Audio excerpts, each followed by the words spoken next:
Assalamualaikum dear viewers. Today the topic we have to study is chromosome.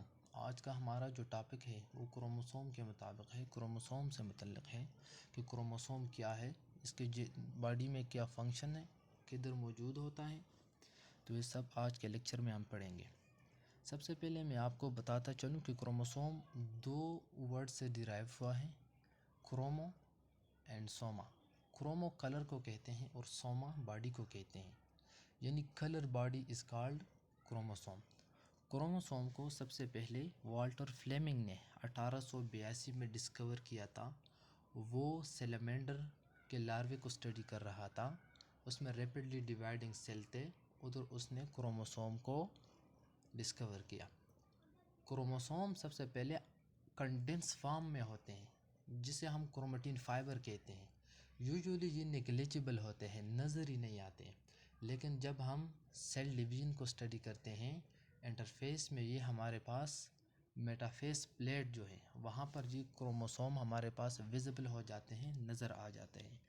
तो salamander के rapidly dividing larvae में उसने chromosome को discover किया, लेकिन ये टर्म क्रोमोसोम जो है ये वेल्डियर ने इसको दिया था।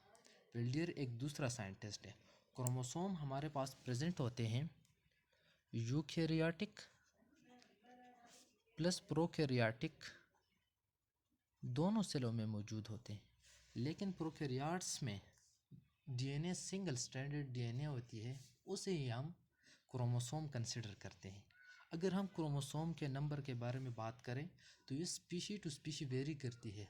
क्रोमोसोम हर एक स्पीशी में डिफरेंट होती है। फॉर एग्ज़ाम्पल पेंसिलिनियम, ये एक फंगस है, इसमें एक पेयर होता है क्रोमोसोम का। और अगर हम प्लांट्स के बारे में स्टडी करें तो प्लांट्स में एक फंस जो होते हैं उनमें तकरीबन 500 पेयर्स होते हैं क्रोमोसोम के। कितने पेयर्स होते हैं? 500 पेयर होते हैं क्रोमोसोम के। क्रोमोसोम का किसी में एक सेट होता है, उसे मोनोप्लाइड कहते हैं। दो सेट को डिप्लाइड कहते हैं। इसी तरह मोर देन 2 होते हैं, उसे पॉलीप्लाइड कहते हैं। पॉलीप्लाइड में हमारे पास टेट्राप्लाइड, हेक्साप्लाइड ये आ जाते हैं। यूजुअली ये प्लांट्स में होते हैं। और अगर हम इसके हाफ के बारे में बात करें, अगर ये डिप्लाइड जो होते हैं इसके हाफ सेट के बारे में बात करें तो हमारे पास हैप्लाइड होती है। उसे हम किसी भी ऑर्गेनिज्म की जीनोम कंसिडर कर सकते हैं। अब क्रोमोसोम के स्ट्रक्चर के बारे में बात करते हैं। क्रोमोसोम का स्ट्रक्चर जनरली क्रोमोसोम का ये एक मिड होता है,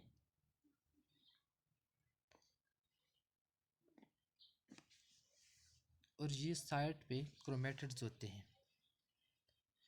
ये मिड जिसे सेंट्रोमियर कहते हैं, वो जगह जहाँ से दो क्रोमेटिड्स एक दूसरे के साथ अटैच होती हैं उसे सेंट्रोमियर कहते हैं, या प्राइमरी कंस्ट्रक्शन भी इसे कहते हैं, प्राइमरी कंस्ट्रक्शन। तो क्रोमेटिड ये क्रोमेटिड है। तो क्रोमेटिड को हम इस तरह डिफाइन कर सकते हैं कि the distance between centromere and the end is called chromatid. और ये क्रोमेटिड इधर हमारे पास सेकेंडरी कंस्ट्रक्शन जो है, सेकेंडरी कंस्ट्रक्शन वो पॉइंट अदर देन सेंट्रोमियर एक पॉइंट होता है जिससे दो क्रोमेटिड्स एक दूसरे के साथ जुड़ते हैं, उसे सेकेंडरी कंस्ट्रक्शन कहते हैं, उसे सेकेंडरी कंस्ट्रक्शन कहते हैं। और उस सेकेंडरी कंस्ट्रक्शन को न्यूक्लियर ऑर्गेनाइजर भी कह सकते हैं हम, न्यूक्लियर ऑर्गेनाइजर। और ये न्यूक्लियर ऑर्गेनाइजर या सेकेंडरी कंस्ट्रक्शन पूरे बॉडी के जो एक सेट ऑफ क्रोमोसोम होता है, डिप्लाइड होता है, टेट्राप्लाइड होता है या हेक्साप्लाइड होता है, पूरे सेट में एक पेयर ऑफ क्रोमोसोम पर प्रेजेंट होता है, जो कि बाद में जाके न्यूक्लियोलस बनता है। न्यूक्लियस के अंदर एक डार्क स्पॉटेड स्ट्रक्चर होती है, उसे न्यूक्लियोलस कहते हैं। बाद में ये न्यूक्लियोलस बनता है। अगर हम आगे देखें तो एक दूसरा स्ट्रक्चर भी इधर मौजूद होता है क्रोमोसोम में। ये फॉर एग्ज़ाम्पल एक क्रोमोसोम है, इधर एंड्स पर एक स्ट्रक्चर होता है, इसे टीलोमर कहते हैं, टीलोमेर कहते हैं। ये नॉन स्टिकी एंड्स है, ये बचाता है कि क्रोमोसोम के दोनों क्रोमेटिड एक दूसरे के साथ अटैच ना हो। और एक दूसरा स्ट्रक्चर होता है, फॉर एग्ज़ाम्पल ये एक सेकेंडरी कंस्ट्रक्शन है। सेकेंडरी कंस्ट्रक्शन के एंड पर हमारे पास यूजलेस डीएनए होता है, जिसे जंक डीएनए कहते हैं। क्या कहते हैं? जंक डीएनए कहते हैं। अब हम टाइप्स ऑफ क्रोमोसोम के बारे में पढ़ेंगे कि क्रोमोसोम के types on the basis of centromere कितने हैं। On the basis of centromere chromosome के 4 टाइप हैं। एक सबसे पहले मेटासेंट्रिक क्रोमोसोम। मेटासेंट्रिक क्रोमोसोम वो क्रोमोसोम होते हैं जिसमें सेंट्रोमियर हमारे पास मिड में होता है और दोनों क्रोमेटिड्स का फासला सेंट्रोमियर तक बराबर होता है, इक्वल होता है। ये मेटासेंट्रिक क्रोमोसोम है, इसमें दोनों का डिस्टेंस सेम होता है।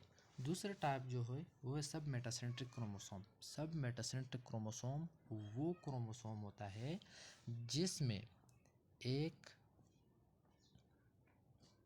क्रोमेटिड थोड़ा लार्ज होता है और एक स्मॉल होता है। क्रोमोसोम का सेंट्रोमियर जो है वो slightly away from the mid होता है और एक एक्रोसेंट्रिक होता है। एक्रोसेंट्रिक, इसमें एक क्रोमेटिड वेरी लॉन्ग होता है और एक वेरी स्मॉल होता है। सब मेटासेंट्रिक से थोड़ा डिफरेंट है, यानी नियर टू एंड होता है, almost near to end centromere होता है, ये एक्रोसेंट्रिक होता है। और टीलोसेंट्रिक जिसमें एक एंड पर हमारे पास सेंट्रोमियर होता है,